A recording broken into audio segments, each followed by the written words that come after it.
नमस्कार, सात संदेश से मैं नील कौशिक न्यूज़ अपडेट 7 बजे कार्यक्रम बादरा आसपास में आप सभी दोस्तों का स्वागत है। दोस्तों, कार्यक्रम की शुरुआत हमेशा की तरह मुख्य खबर से करेंगे और आज भी हम बात करने वाले हैं दोस्तों बादरा आसपास से खबरों की। और मुख्य रूप से आज बात करेंगे दोस्तों लंपी स्किन डिजीज, जो बीमारी है, जो वायरस पशुओं में, गोवंश में कहर ढा रहा है दोस्तों, उसको लेकर बात करेंगे। क्योंकि बादरा कस्बे के आज बाईपास पर 2 प्लाट ऐसे हमने देखे, उसकी कवरेज भी की थी, जिसमें से बड़ी संख्या में गायें इस बीमारी से संक्रमित मिली दोस्तों। एक प्रकार से कहे तो लंपी स्किन डिजीज़ वायरस का बादरा में बम फूटा हो दोस्तों। इतनी बड़ी संख्या में गोवंश आज हमने पीड़ित देखा और कुछ गो प्रेमियों को, गो भक्तों को भी देखा दोस्तों, जो वहाँ सेवाएं कर रहे थे। लेकिन जैसा कि पीड़ा उन्होंने बताई गोवंश की रक्षा करने वाले गो प्रेमियों ने, तो दोस्तों एक प्रकार से बड़े बड़े समाज सेवियों के पांव तले से ज़मीन निकल जाए, इस प्रकार की पीड़ा उनको पेश आ रही है। इस समाज सेवा के कार्य में, इस गो सेवा के कार्य में दोस्तों धन की कमी, दवाइयों की कमी, टीकों की कमी, और उसके अलावा गो प्रेमी जो है, गो भक्त जो है, वो बड़ी संख्या में आगे नहीं आ रहे हैं। कुछ गो प्रेमी, गो सेवक हैं दोस्तों जो लगातार लगे। उनमें एक प्रमुखता के साथ मैं नाम लूं तो राजेंद्र सोनी, रिटायर्ड फौजी, लगातार दोस्तों पिछले कोरोना काल से लेकर हमने जब से उनको देखा, हर क्षेत्र में वो आगे मिलते हैं, चाहे पर्यावरण का क्षेत्र हो, चाहे कोरोना काल की सेवाएं हो, उसके बाद में अनेक ऐसे क्षेत्र हो जहां समाज सेवा होती हो।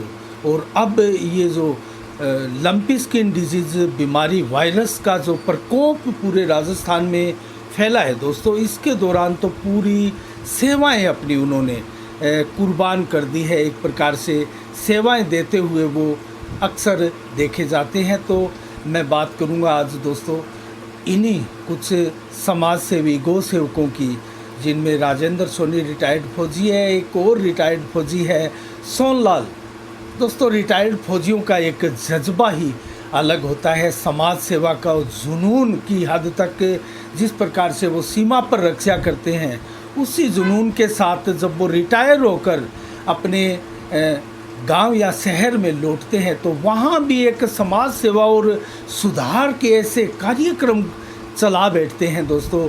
सुबह जल्दी उठना, देर शाम तक इन्हीं समाज सेवा के कार्यों में उनकी संलिप्तता देखी जा सकती है दोस्तों। तो ऐसे समाज सेवियों को हम दिल से सैल्यूट भी करना चाहेंगे दोस्तों। इनके अलावा तेजपाल पुनिया, जयवीर सरेवा जो कि गौशाला सेवा समिति के तहसील अध्यक्ष भी है, हंसवर्धन नेगी पलाद, प्रदीप सिहाग और गांधी बड़ी गौशाला की टीम, आज ये सब दोस्तों बहुत पुनीत कार्य करते हुए देखे गए। और गांधी बड़ी गौशाला से एक पिकअप आई दोस्तों तूड़ी का चारा लेकर इन गायों के लिए। मैं आपको बताऊं तो आपको विश्वास नहीं होगा दोस्तों, 2 अलग अलग बाड़े थे जो हिसार बाईपास पर विवेकानंद कॉलेज है, विवेकानंद, स्वामी विवेकानंद कॉलेज दोस्तों, उस कॉलेज के लगभग पास ही सड़क के दोनों ओर मेन रोड पर 2 प्लाट अलग अलग हैं दोस्तों। दोनों प्लाटों में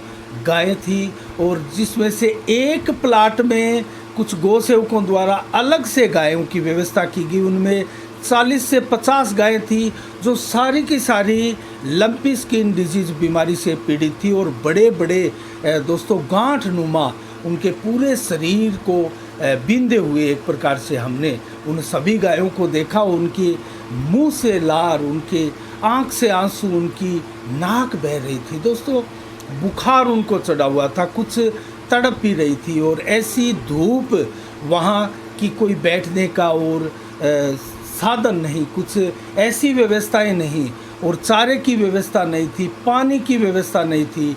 और यहाँ हमने कवरेज दोस्तों लाइव कवरेज के रूप में भी हमारी फेसबुक पेज से दिखाई थी और इसको लेकर एक वीडियोस भी साफ संदेश भारत पर हमने अपलोड किया था दोस्तों, वो ज़रूर आप देखिएगा। उसके अंदर पूरी कवरेज हमने इन गायों की दिखाई है और किस प्रकार से ठूस ठूस कर उस बाड़े में गायें थी। आखिर सवाल उठता है दोस्तों, ये इतनी गायें आई कहाँ से?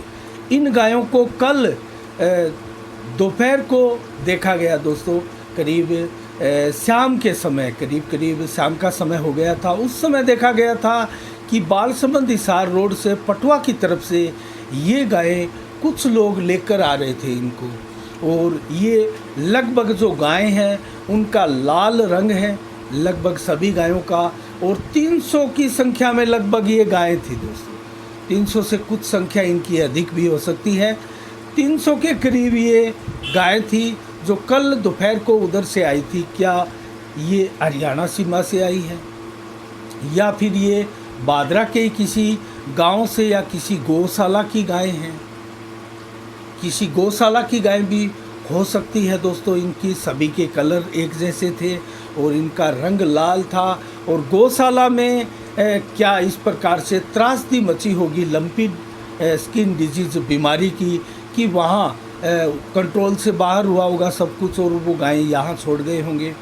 तो ये गायें जैसे ही दोस्तों यहाँ कुछ समाज सेवी लोगों ने इनको देखा, तो कुछ जो ज़्यादा पीड़ित गायें थी उनको अलग किया गया, जो कि करीब 70 के करीब गायें थी जो कि ज़्यादा पीड़ित और पूरी तरह से उनमें रोग के, वायरस के लक्षण दिखाई दे रहे थे। उनकी नाक बह रही थी, उनके मुंह से लार निकल रही थी, उनकी आंखों से आंसू बह रहे थे दोस्तों, और तड़प रही थी। पैरों में उनके सूजन थी, शरीर में उनके बुखार था। ऐसी गायें 40-50 के करीब एक अलग से बाड़े में रख ली गई थी। लेकिन एक जो सामने और बाड़ा था जहाँ ठूस कर दोस्तों करीब 250-300 के करीब जो गायें अलग थी, उन गायों में भी करीब 15 से 20 गायें ऐसी थी जिनमें हैवी लक्षण थे इस वायरस के, लंपी वायरस के। उनको अलग करने का गौ सेवकों द्वारा प्रयास भरपूर किया गया, और दोस्तों उनको कुछ टीके भी लगाए गए, और 40 गायों को करीब टीके लगाए गए आज इन गौ सेवकों द्वारा। क्योंकि गांधी गांव की जो टीम आई थी उनमें एक चिकित्सक भी आए थे, और जो नोडल अधिकारी दोस्तों नियुक्त है बादरा में, संजीव कौशिक, डॉक्टर संजीव कौशिक, वो किसी कारण से आज गांव गए हुए थे। लेकिन उन्होंने जो 7-8 टीके थे वो अपने व्यक्ति को भेजकर यहाँ मौके पर पहुँचाए भी थे। और दोस्तों व्यवस्था इसके अलावा और कुछ सरकारी स्तर पर नहीं देखी गई। तो क्या सरकार ने एक प्रकार से ढीला मस्ती इस बीमारी को लेकर दिखानी शुरू कर दी है? क्या सरकार के हाथ से निकल चुकी है सारी व्यवस्थाएं?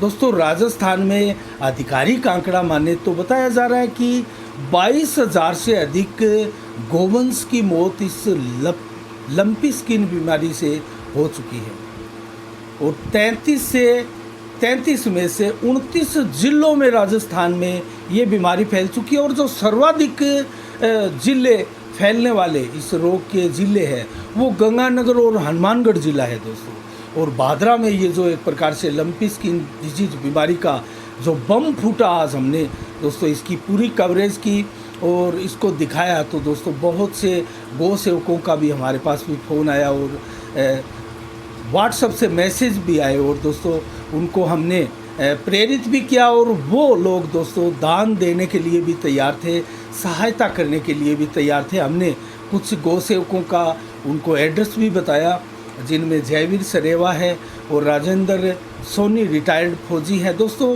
करीब यही सारी व्यवस्थाएं देख रहे हैं, और बहुत से लोगों का आरोप था दोस्तों, आज ये बातें सामने भी आई, और हमने वीडियोस में इन बातों को, जब जयवीर सरेवा से हम बात कर रहे थे एक वीडियो के माध्यम से, तो उसमें जयवीर सरेवा ने भी कहा कुछ लोग ऐसी बीमारियों की, गायों की बीमारियों को लेकर जब गौशाला अध्यक्ष दयानंद खोखेवाला से फ़ोन पर बातें करते हैं तो उनको अच्छा जवाब नहीं मिल रहा, उन्होंने शिकायत व्यक्त की। तो दोस्तों क्या गौशाला के संचालक हैं वो भी अपने हाथ खड़े कर चुके हैं दोस्तों, ये बहुत बड़ी बातें हैं। अगर ऐसा हुआ तो इन गायों का क्या होगा दोस्तों? जो गोवंश खुले में घूमता है, और जो गोवंश अस्थायी गौशाला के रूप में, जैसे अब ये बाड़े हमने दिखाए 300 के करीब गाय थी, ऐसे भी बहुत से बाड़े आपको मिल जाएंगे, ऐसी हजारों की संख्या में गायें आपको अलग से मिल जाएगी दोस्तों। उनको आखिर फिर कौन पना देगा, कौन इन गायों की देख रेख करेगा?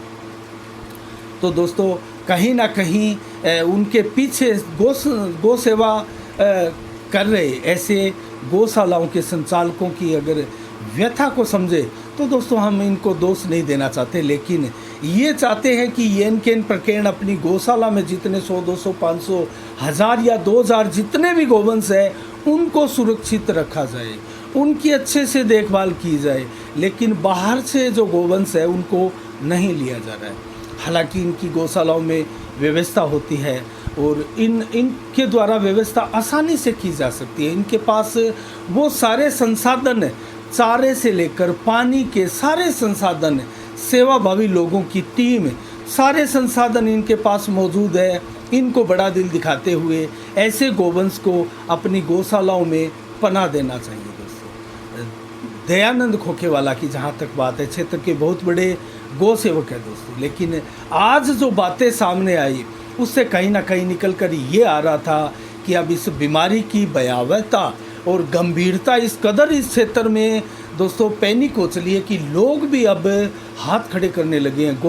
गो प्रेमी और गो भक्त जो है उनका हौसला अब जवाब देने लगा है। दोस्तों सरकार आखिर कर क्या रही है? क्षेत्र के विधायक द्वारा 5 लाख रुपए दवाई को लेकर दिए गए दोस्तों, इसके बाद में 1 लाख रुपए और सरकार द्वारा उपलब्ध करवाए गए। उन सभी रुपयों की दवाइयाँ आ चुकी है जो टीके लगाने के लिए गायों का इलाज किया जाता है दोस्तों, वो टीके आ चुके हैं। तो अब क्या करें दोस्तों, कहाँ से व्यवस्था की जाए? तो ऐसे में आज हमने भी उस वीडियो के माध्यम से दोस्तों जो दानदाता है उनसे निवेदन किया है कि कुछ दानदाताओं के फ़ोन भी आए दोस्तों, हमने उनको कुछ गौ सेवकों के पास ट्रांसफ़र भी किए कि आप उनसे संपर्क कीजिए और उनको ये सहायता आप उपलब्ध करवाइए। तो दोस्तों ऐसे दानदाताओं को आगे आना चाहिए और बड़ी संख्या में दान देकर दोस्तों जो अलग बाड़े बने हैं, अलग से व्यवस्थाएं कुछ ऐसे गौ प्रेमी और गौ सेवक कर रहे हैं, उनको भी इस प्रकार का कुछ सहयोग और मदद मिले तो दोस्तों कहीं ना कहीं हम इस बीमारी से निजात पाएंगे और इस गोवंश प्राय संकट को कुछ कम कर पाएंगे और आने वाले समय में दोस्तों गोवंश को बचाएंगे। क्योंकि आप भी अगर इस प्रकार से ये बीमारी फैलती रही तो गोवंश बचने वाला नहीं है दोस्तों। बहुत सी चीज़ें ऐसी भी हमारे सामने आई, जो बाईपास था, हिसार बाईपास, जहाँ ये गाय बाड़े में मिली उसके पास में ही दोस्तों हड्डा रोड़ी और गंदगी डालने का कुछ स्थान था, वहाँ मृत पशुओं को धड़ाधड़ डाला जा रहा है दोस्तों। जो ऐसी बीमारी से संक्रमित पशु है और उनको खुले में डाला जा रहा है। ऐसे में गौ सेवकों की मांग थी और उन्होंने निवेदन भी किया और यहाँ नगर पालिका के अधिशासी अधिकारी से भी बात की और अन्य कर्मचारियों से भी बात की, पार्षदों से भी बात की, उनसे निवेदन किया कि ये जो गाय खुले में फेंकी जा रही है इनके लिए कुछ व्यवस्थाएं करें और उनको 10 फीट ज़मीन में गड्ढा खोद कर दबाया जाए ताकि ये बीमारी, क्योंकि ये संक्रमित बीमारी है दोस्तों, ये मक्खी, मच्छर और जूं आदि कीटाणुओं से फैलती है जो गायों के ऊपर मंडराते हैं, गायों के ऊपर मंडराते हैं। वो एक संक्रमित गाय के ऊपर बैठकर जब स्वस्थ गाय के ऊपर जाकर बैठते हैं तो इस बीमारी को, इस वायरस को वो स्वस्थ गाय को दे आते हैं दोस्तों। तो इस प्रकार से ये बीमारी फैलती जा रही है, इसकी रोकथाम नहीं हो रही। तो खुले में पड़े ऐसे पशुओं पर बड़ी संख्या में मच्छर, मक्खी और इस प्रकार के कीटाणुओं से और हवा से ये संक्रमण फैलने का डर रहता है। तो ऐसे में गौ सेवकों की मांग है कि नगर पालिका द्वारा अगर जेसीपी आदि किसी प्रकार की इस प्रकार की व्यवस्थाएं उपलब्ध करवा दी जाए तो गड्ढे खोदकर ऐसी गायों को वहां उनका अंतिम संस्कार अच्छे से किया जा सके ताकि ये बीमारी ज़्यादा ना फैले। दोस्तों इसको लेकर प्रयास किए जा रहे हैं। कुछ एक चुनिंदा गौ सेवक ही हमें दिखाई दे रहे हैं दोस्तों। कहाँ गए वो गो प्रेमी, वो गोवंश के रखवाले, वो गो भक्त दोस्तों? जो चिड़िया गांधी में एक गोकसी की घटना हुई थी उसके बाद में पूरे क्षेत्र में चर्चाओं का बाजार गर्म था और ऐसा माहौल भादरा में बन गया था कि चिड़िया गांधी और गांधी बड़ी में कर्फ्यू लगाना पड़ा था दोस्तों। और जो सोशल मीडिया पर अपने कमेंट, अपनी पोस्टें डाल डाल कर दोस्तों अपने गो भक्त होने का प्रमाण पेश कर रहे थे। ऐसे गो भक्त कहाँ गए दोस्तों? वो क्यों इस वक्त आह्वान नहीं कर रहे गोवंश प्राय संकट से गोवंश को बचाने के लिए? दोस्तों वो आगे क्यों नहीं आ रहे? इन 5, 7, 10 मात्र गो प्रेमियों के द्वारा जो सेवाएं की जा रही है, उनके साथ कंधे से कंधा मिलाकर धरातल पर इन गायों की सेवा में क्यों नहीं उतर रहे ऐसे गोवंश? आखिर सहायता देकर ही जितना सामर्थ्य हो, जितना सामर्थ्य के साथ वो अपनी सहायता उपलब्ध करवा सकते हैं, उस सहायता के साथ ही वो अपनी जो गोवंश की सेवाएं भाव जो उनके हैं वो प्रकट कर सकते हैं, वो चरितार्थ कर सकते हैं। उनकी गो सेवा चरितार्थ भी हो जाएगी दोस्तों। क्यों नहीं वो सेवा कर पा रहे हैं? ये बहुत बड़े सवाल है दोस्तों। आप सभी के दिमाग में क्रोध रहे होंगे, लेकिन दोस्तों कोई आगे नहीं आ रहा है। और ऐसे में आज हमें बेहद दुख हुआ दोस्तों, जब हम ये कवरेज कर रहे थे। हमने कई लोगों को, ऐसे गोवंश की सेवा करने वाले लोगों से बात भी की, उनसे संपर्क भी किया। कुछ लोगों के फ़ोन भी आए, खुशी हुई कि वो सहायता देने के लिए तैयार है दोस्तों। और हमने कुछ ऐसे गौसेवकों के नंबर भी दिए। गांधीबड़ी गौशाला की पूरी टीम पहुंची दोस्तों, बड़ी संख्या में 8 से 10 लोग पहुंचे और उन्होंने टीके भी लगाए, गायों को पकड़ के रस्सी आदि सामान भी लेकर आए थे, चारा भी लेकर आए थे दोस्तों। यहाँ की स्थानीय गौशाला से चारा भी उपलब्ध नहीं हुआ आज दिन भर इन गायों के लिए दोस्तों। ये व्यवस्थाएं हैं।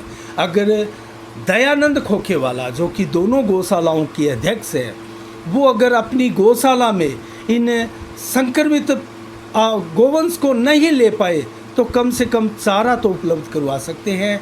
उनके पास सभी गौ भक्तों के, दानदाताओं के दान का पैसा भी गौशालाओं में आता है। उनके पास कुछ व्यवस्था नहीं होगी, और अगर नहीं है तो वो भी खुलकर बताए और लोगों से, जो दानदाता है, उनसे दान की मांग करें दोस्तों। ये संकट पूरे गोवंश पर आया हुआ है।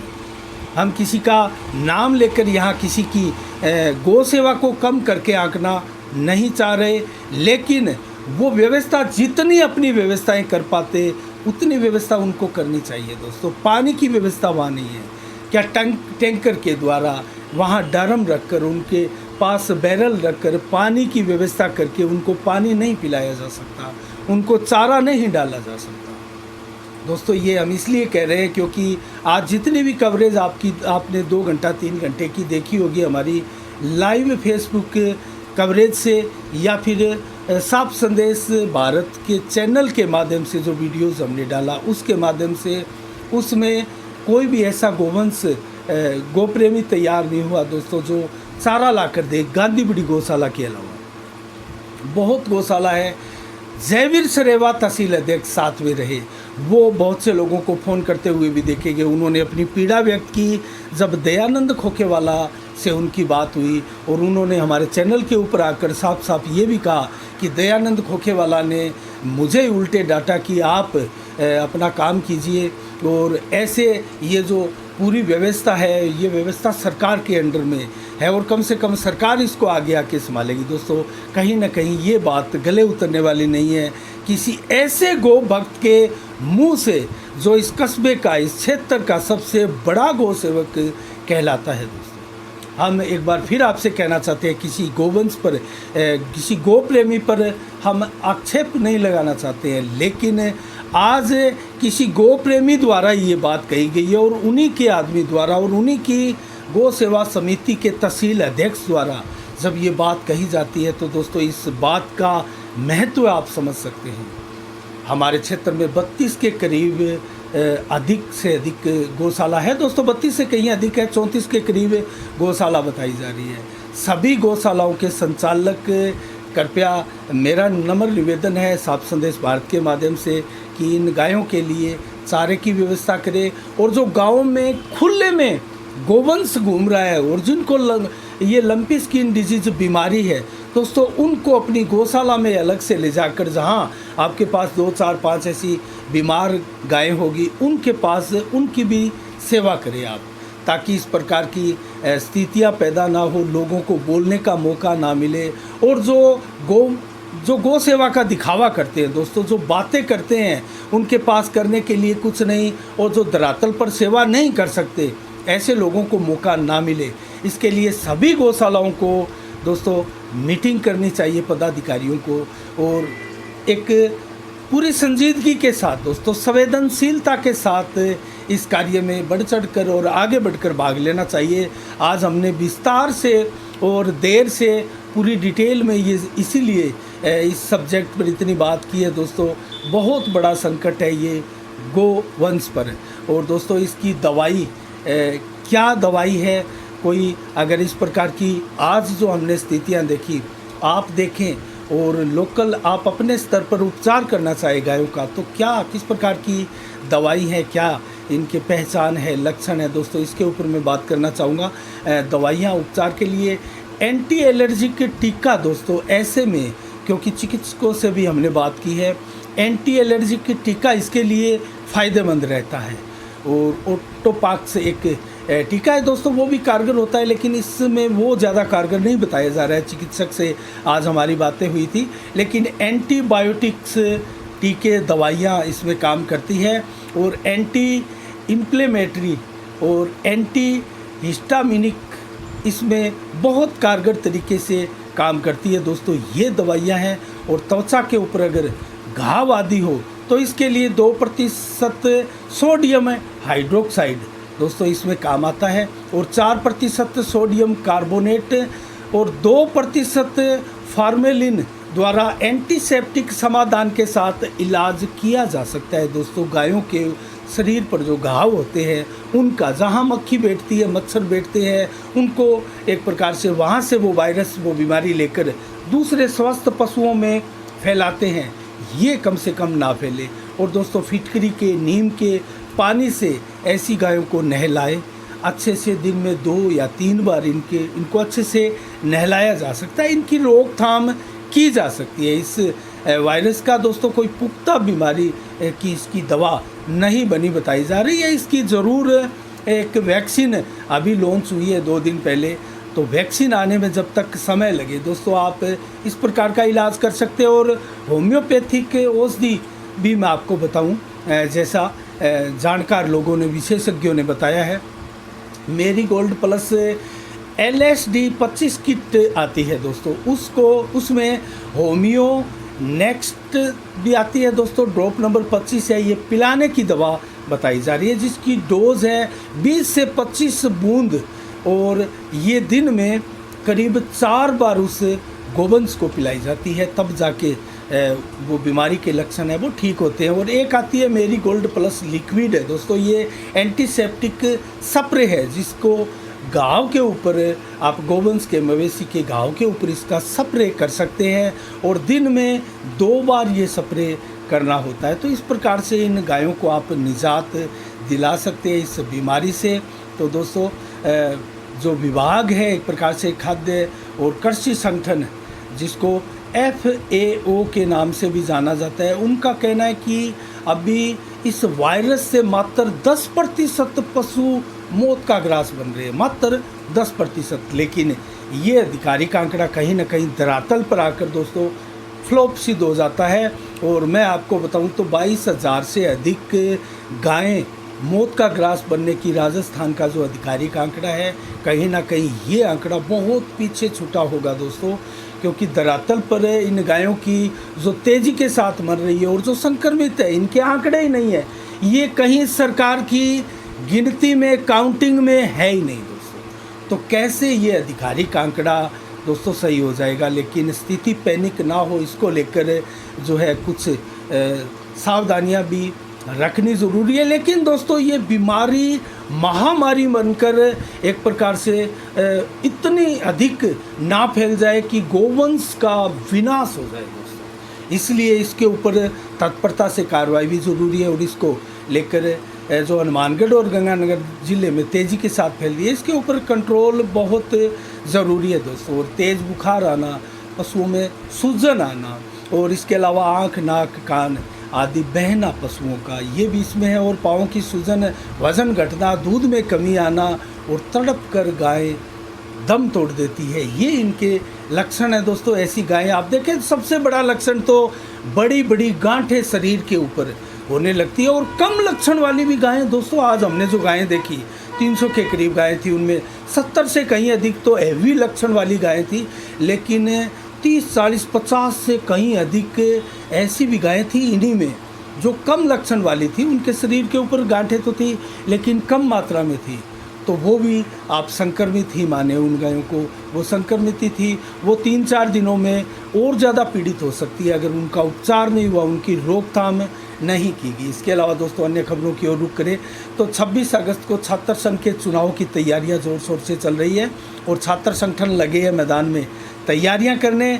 और एबीवीपी का जहां तक सवाल है दोस्तों, राजकीय कॉलेज में ममता बेनीवाल को अध्यक्ष पद का उम्मीदवार बनाया गया है और पटेल कॉलेज में जयपाल गोदारा को अध्यक्ष पद का उम्मीदवार बनाया गया है। और एक बैठक एबीवीपी की हुई, उसमें दोस्तों दौलत राम धांधु और जगदीप बाजिया, रवि पूनिया, राकेश ढाका, रमन मोटसरा, विनोद हुड्डा आदि अनेकों ऐसे कार्यकर्ता थे। आशीष गढ़वाल, पवन बुडानिया, अरमान, मुकेश, प्रमोद, निखिल, इन्होंने डिसीजन लिया कि जल्द से जल्द 1-2 दिन में ही सारे प्रत्याशी सभी कॉलेजों में जहाँ जहाँ चुनाव हो रहे हैं, हम अध्यक्ष पद के लिए, सचिव पद के लिए, उपाध्यक्ष पद के लिए और कोषाध्यक्ष पद के लिए वो निर्धारित कर देंगे। इसके बाद में दोस्तों बात करें एसएफआई की, तो राजकीय महाविद्यालय में एसएफआई ने अपने सभी उम्मीदवार उतार दिए हैं अध्यक्ष पद के लिए। कामना शर्मा को उतारा है उपाध्यक्ष पद के लिए, जतिन लेरी को उतारा है महासचिव पद के लिए, मुकेश कसवा को, और सह सचिव पद के लिए नवीन लूणा को मैदान में एसएफआई ने उतारा है। तो देखते हैं दोस्तों एसएफआई और एबीवीपी, जैसा कि हमने कल भी आपको बताया था, इन दो संगठनों की टक्कर देखी जा रही है। एनएसयूआई काफ़ी पिछड़ती हुई प्रतीत यहाँ हो रही है, बावजूद इसके कि एनएसयूआई जो कांग्रेस से रिलेटिव एक छात्र संगठन है दोस्तों, प्रदेश में कांग्रेस की सरकार होते हुए भी एनएसयूआई का पिछड़ना कहीं ना कहीं कांग्रेस के लिए बहुत घातक सिद्ध होने वाला है और कांग्रेस के आगे भविष्य के 2023 के चुनावों के लिए ये खतरे की घंटी भी हो सकता है। इसके अलावा दोस्तों अब हम जिक्र करते हैं, जल्दी से आपको मौसम का मिजाज बताएंगे। संडे आज मंडियों में, अधिकांश मंडियों में भाव नहीं हुआ है, लेकिन आज 21 अगस्त को 1871 को दोस्तों हम बात करें तो सामाजिक कार्यकर्ता, देश के सुप्रसिद्ध समाज सेवक गोपाल कृष्ण देवधर का आज के दिन जन्म हुआ। और विनू माकड़ जो कि बेहतरीन क्रिकेटर रहे 1978 को आज के दिन उनका निधन हुआ था, उनकी पुण्यतिथि मनाई जा रही है। 2006 को आज के दिन प्रसिद्ध शहनाई वादक बिस्मिल्लाह खान जो कि 90 वर्ष की उम्र में उनका आज ही के दिन निधन हुआ था, उनकी पुण्यतिथि भी मनाई जा रही है। और दोस्तों 21 अगस्त को आज मौसम का मिजाज 34 से 35 डिग्री टेम्परेचर रहा, 7 से 11 किलोमीटर की रफ्तार से हवाएं चली। बादल थे, आज चिलचिलाती धूप भी दोपहर में निकली थी, लेकिन बरसात हल्की फुल्की आसपास ज़रूर हुई दोस्तों। हैवी बरसात का आज का जो मौसम विभाग की चेतावनी थी, वो जब आप समाचार अब देख रहे हैं तो आसमान में आपको माहौल पूरा अब तैयार दिखाई दे रहा है। वो दिन में ना होकर संभवतः रात्रि को किसी समय हो सकती है और रात्रि को भी 100% बादल छाए रहेंगे, ऐसा मौसम विभाग द्वारा बताया जा रहा है। और 22 अगस्त को कल मौसम का मिजाज कैसा रहने वाला है, 29 से 31 डिग्री टेम्परेचर रात्रि को रहेगा दोस्तों। 7 से 11 किलोमीटर की रफ्तार से हवाएं चलेगी। 1.8 mm बरसात होने की चेतावनी है। 90 से 100% बादल रात्रि को छाए रहेंगे और कल दिन भर के लिए भी 100% बादल छाए रहेंगे और अलग अलग समय में 3.6 mm बरसात, 0.3 mm बरसात के करीब बरसात की भी चेतावनी है। और 29 से 32 डिग्री और 32 से 35 डिग्री मैक्सिमम टेम्परेचर रहने की भी चेतावनी है। तो दोस्तों आज के शाम के 7 बजे में इतना ही। कल ठीक शाम 7 बजे फिर आपसे रूबरू होंगे नई खबरों के साथ, नई समीक्षा के साथ। तब तक के लिए आप अपना बहुत बहुत ख्याल रखिएगा। मुझे दीजिएगा इजाज़त। आप संदेश से मैं अनिल कौशिक। नमस्कार। जय भारत, जय जय राजस्थान।